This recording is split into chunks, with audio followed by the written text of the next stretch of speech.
né? O Palmeiras começa a ganhar, todo mundo, até os adversários, começam a acreditar, os caras estão aí, os caras vão chegar de novo, os caras estão ganhando tudo. Então, essa parte acaba influenciando bastante. Sobre a queda do São Paulo no segundo tempo. Isso acontece principalmente nos jogos como visitante, e hoje foi um jogo como mandante, mas era um clássico. Porque o cenário como mandante do São Paulo normalmente como é? O São Paulo trabalhando quase o tempo inteiro no campo de ataque, o adversário normalmente joga mais fechado no Morumbi, e o São Paulo com a bola no ataque ele tem alternativas, ele consegue trabalhar, consegue girar a bola, consegue criar oportunidades, tanto que o São Paulo é um bom mandante. Hoje foi a segunda derrota no Morumbi no ano, a segunda pro Palmeiras. Né? Só o Palmeiras ganhou do São Paulo no Morumbi esse ano e ganhou 2 vezes. Né? Uma no Campeonato Paulista na primeira fase, o gol do Rony, e agora esse 2-1. Então, normalmente, o jogo no Morumbi é um cenário que o São Paulo sabe jogar contra adversários, vamos dizer assim, normais. Hoje era um clássico e o São Paulo saiu na frente. Então, inverte aquele negócio do São Paulo trabalhar no campo de ataque. O Palmeiras, até porque estava perdendo e pela força do time, ele veio para cima. Então, o São Paulo, em muitos momentos, ficou com o seu time quase no campo de defesa, que é o que acontece fora de casa. Fora de casa, normalmente o adversário que está jogando como mandante, ele ataca mais, ele marca mais à frente, e o São Paulo não tem jogadores de velocidade para puxar contra-ataque. É uma questão de característica do elenco. Enquanto consegue marcar na frente, o time vai bem, mesmo em alguns jogos fora de casa. Mas em algum momento o time não consegue mais marcar na frente. E aí começa a recuar, principalmente quando está ganhando o jogo. Não tem físico para marcar 90 minutos lá no campo do adversário. E aí começa a recuar, está ganhando, e não tem contra-ataque, não tem saída de trás. Isso é um problema que o Rogério ainda não conseguiu resolver. E foi acontecendo hoje. Hoje no segundo tempo, se o Palmeiras não criou tantas chances, mas foi o segundo tempo inteiro quase o jogo no campo do São Paulo. E aí, na bola parada, empatou e ganhou confiança para em outra bola parada buscar a vitória. Então esse é um problema. Quando o São Paulo tem que marcar mais atrás, ele não tem velocidade para contra-atacar. Isso normalmente acontece fora de casa. Aconteceu hoje no Morumbi, porque era um clássico, porque fez o gol cedo.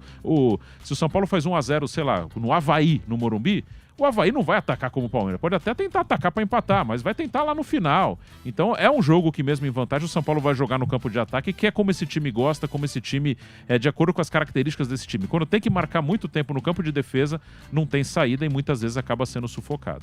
Mais de 70 mil pessoas com a gente ainda nesse pós-jogo. Você que tá aí, deixa o like, hein? Vamos bater 40 mil likes nessa live da Jovem Pan. Clica no joinha, deixa o like, se inscreva no canal também. É sempre importante a sua audiência, a sua participação aqui no futebol da Jovem Pan. Mauro Betti, a gente tá falando bastante desse Palmeiras e mais uma pergunta em relação ao Verdão sobre essa questão de ter, digamos assim, melhorado bastante na segunda etapa, né?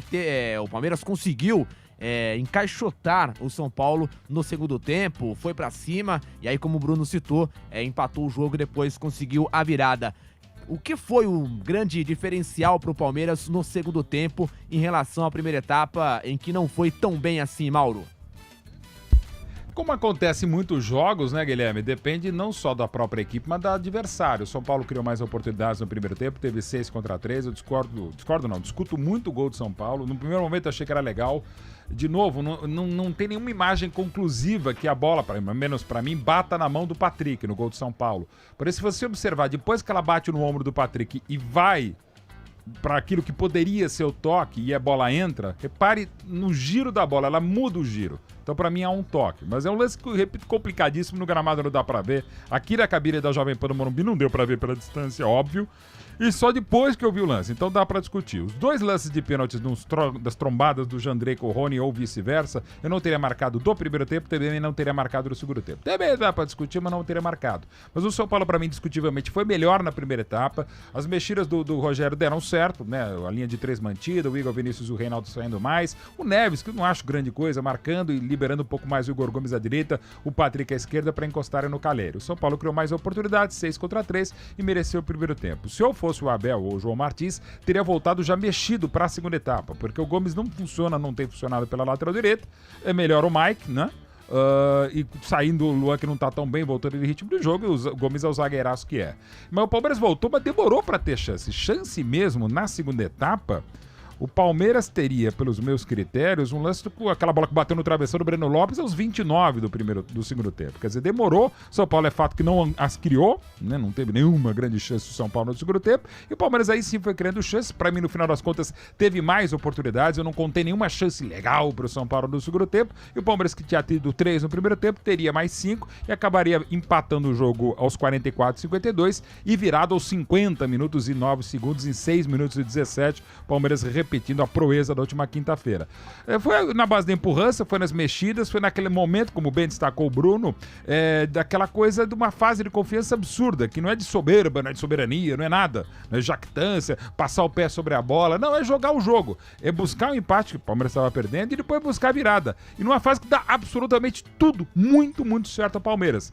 É sorte, sim, mas é claro que é trabalho, investimento, competência, não desespero, mas os adversários se perdendo, e de novo o São Paulo se perdeu num momento ruim e instável, né? E o Palmeiras buscando um resultado espetacular pelas circunstâncias do Morumbi. São uma série de coisas que levam o Palmeiras a estar nesse momento, mas eu acho que o São Paulo, apesar do dolorido da derrota, porque se você não sabe como foi o jogo aqui no Morumbi, você fala, olha, acabou 2-1. Normal, o Palmeiras está iluminado, está inspirado, o São Paulo um tanto instável, ainda que só tenha perdido 2 jogos na temporada no Morumbi, justamente 2 choque rei, né, diante do Palmeiras, claro, em 22, mas assim, você sabendo como foi o jogo, como é que tava, e sabendo que o São Paulo levou o empate aos 44 e 52 e a virada aos 50 minutos e 9 segundos do segundo tempo, aí é claro que dói pro torcedor tricolor e deixa o palmeirense como já estava nas nuvens. É verdade, com certeza, pro torcedor são paulino vai, né, doer bastante, principalmente por lembrar que na quinta-feira já tem de novo o Palmeiras pela frente. Seguindo ainda nesse assunto sobre o São Paulo agora, e até esse assunto que o Mauro citou na sua resposta agora há pouco, em relação às mexidas do Rogério Ceni. Sempre há, né, essa conversa, essa crítica de parte de alguns torcedores do São Paulo. Eu quero conversar com o Bruno sobre isso, depois com o José Manuel, com o Mauro também. Hoje, dá para colocar algum tipo, digamos assim, de culpa ou de responsabilidade em cima do Rogério Ceni por conta de alguma mudança e de uma possível queda de rendimento do São Paulo na segunda etapa? Vale destacar que o Calleri foi um dos que saíram, né? E era também uma das principais, digamos assim, opções do São Paulo, um dos que estavam melhor atuando. Não sei se o Bruno vai concordar comigo, mas também saiu. E aí pode ser por uma questão também, não só de técnica, mas de física também. Talvez não tinha mais condição ali, eu tava cansado, enfim. O Bruno vai falar sobre isso. O que você acha, Bruno? O Rogério Ceni errou em alguma mudança hoje? Teve ali, digamos assim, alguma escolha errada no segundo tempo? Bom, o Rogério tá junto com o time, é um conjunto, claro que quando ganha ele tem responsabilidade, uma parte, e quando perde também. Eu acho que nenhuma mudança dele era sem sentido. Eu acho que aí pode dar certo ou dar errado. É um risco, qualquer mudança não deixa de ser um risco, uma aposta. Né? Acho que as mudanças, principalmente as do final, que são as mais contestadas. Né? O Calleri jogou sozinho na frente quase o tempo inteiro. Foi uma escolha para iniciar o jogo que eu acho que funcionou.